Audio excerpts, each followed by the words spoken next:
నిజమైన దేవుడు ఎవరు అనే ప్రశ్నకు ఆకాశము సమాధానం చెప్పిన క్షణం.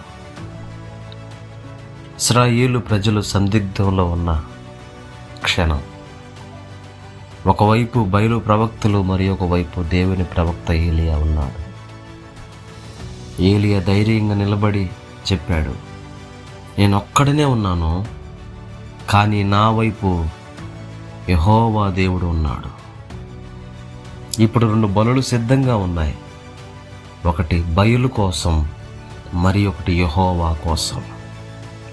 బయలు ప్రవక్తలు ఉదయం నుంచి సాయంత్రం వరకు అరిచారు, కానీ ఏ సమాధానం లేదు, ఏ స్పందన లేదు.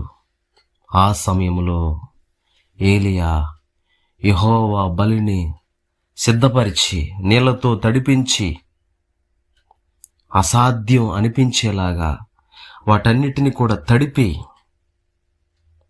ఆకాశం వైపు తన ముఖమును ఎత్తి, ఓ యెహోవా, అబ్రహాము, ఇస్సాకు, యాకోబుల దేవా, ఈ ప్రజలు నీ శక్తిని తెలుసుకున్నట్లు సహాయము చెయ్యము అని ప్రార్థించాడు.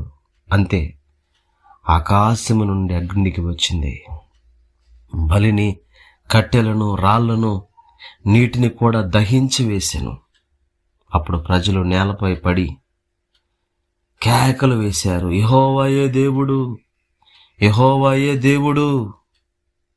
ఆ ప్రజలందరికీ నిజమైన దేవుడు యెహోవాయే అని ప్రవక్త రుజువు చేసిన క్షణం.